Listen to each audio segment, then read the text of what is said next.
Machu Picchu is an Incan citadel set high in the Andes Mountains in Peru, above the Urubamba River Valley. Built in the 15th century and later abandoned, it's renowned for its sophisticated dry stone walls that fuse huge blocks without the use of mortar, intriguing buildings that play on astronomical alignments and panoramic views. Its exact former use remains a mystery. Nestled high in the slopes of the Andes, the ruins of Machu Picchu continue to reveal the mysteries of the Inca Empire. While the archaeological site draws scores of visitors to Peru annually, here are 10 lesser-known secrets hidden beneath its layers of history. It's not actually the lost city of the Inca. When the explorer Hiram Bingham III encountered Machu Picchu in 1911, he was looking for a different city, known as Vilcabamba. This was a hidden capital to which the Inca had escaped after the Spanish conquistadors arrived in 1532. Over time it became famous as the legendary lost city of the Inca. Bingham spent most of his life arguing that Machu Picchu and Vilcabamba were one and the same, a theory that wasn't proved wrong until after his death in 1956.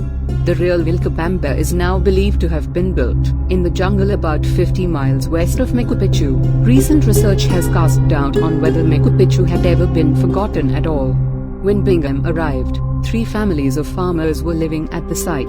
It's no stranger to earthquakes. The stones in the most handsome buildings throughout the Inca Empire used no mortar. These stones were cut so precisely and wedged so closely together that a credit card cannot be inserted between them. Aside from the obvious aesthetic benefits of this building style, there are engineering advantages.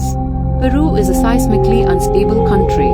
Both Lima and Cusco have been leveled by earthquakes, and Machu Picchu itself was constructed atop 2 fault lines. When an earthquake occurs, the stones in an Inca building are said to dance. That is, they bounce through the tremors and then fall back into place. Without this building method, many of the best-known buildings at Machu Picchu would have collapsed long ago.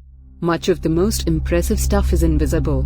While the Inca are best remembered for their beautiful walls, their civil engineering projects were incredibly advanced as well.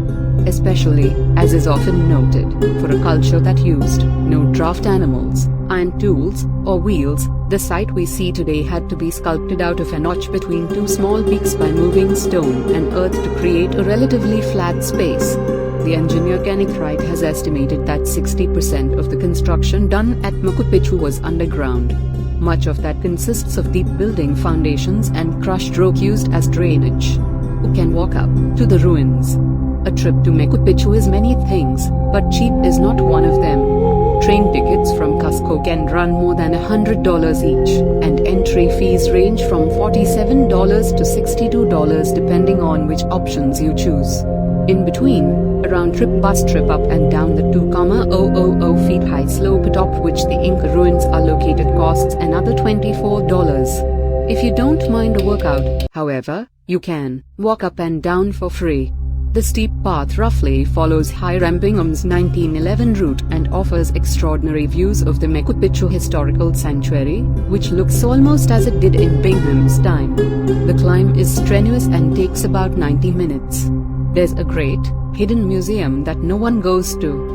For visitors conditioned to the explanatory signs at national parks, one of the strangest things about Machu Picchu is that the site provides virtually no information about the ruins. This lack does have one advantage: the ruins remain uncluttered. The excellent Museo del Sitio Manuel Chavez Balin, $7 entry, fills in many of the blanks about how and why Machu Picchu was built. Displays are in English and Spanish, and why the Inca chose such an extraordinary natural location for their citadel. First you have to find the museum, though. It's inconveniently tucked at the end of a long dirt road near the base of Machu Picchu, about a 30-minute walk from the town of Aguascalientes. There's more than one peak to climb. Long before dawn, visitors eagerly queue up outside the bus depot in Aguascalientes, hoping to be one of the first persons to enter the site. Why? Because only 400 people are permitted to climb Huayna Picchu daily, the small green peak, shaped like a rhino horn, that appears in the background of many photos of Machu Picchu. Almost no one bothers to ascend the pinnacle that anchors the opposite end of the site, which is usually called Machu Picchu Mountain. At 1,640 feet. It is twice as tall, and the views it offers of the area surrounding the ruins, especially the white Urubamba River winding around Machu Picchu like a coiled snake, are spectacular. There's a secret temple. Should you be one of the lucky early birds who snags a spot on the guest list to Machu Picchu, don't just climb the mountain, snap a few photos, and leave. Take the time to follow the hair-raising trail to the Temple of the Moon, located on the far side of Machu Picchu. Here, a ceremonial shrine of sorts has been built into a cave lined with exquisite stonework and niches that were once probably used to hold mummies. There are still things to be found. Should you wander away from the central ruins at Machu Picchu, you'll notice that occasionally side paths branch off into the thick foliage. Where do they go? Who knows? Because the cloud forest grows over quickly in the area surrounding Machu Picchu, there may be unknown trails and ruins yet to be found nearby. Several newly refurbished sets of terraces were made available to the public for the first time in 2011. It has a great sense of direction. From the moment Hiram Bingham staggered up to Machu Picchu in 1911, visitors have understood that the ruins' natural setting is as important to the site as the buildings themselves. Recent research has shown that the site's location and the orientation of its most important structures was strongly influenced by the location of nearby holy mountains, or apus. An arrow-shaped stone atop the peak of Machu Picchu appears to point due south, directly through the famous Intihuatana stone, to Mount Salcante, one of the most revered apus in Inca cosmology. On important days of the Inca calendar, the sun can be seen to rise or set behind other significant peaks. It may have been the end of a pilgrimage. A new theory proposed by the Italian archaeoastronomer Giulio Magli suggests that the journey to Machu Picchu from Cusco could have served a ceremonial purpose, echoing the celestial journey that, according to legend, the first Inca took when they departed the island of the sun in Lake Titicaca.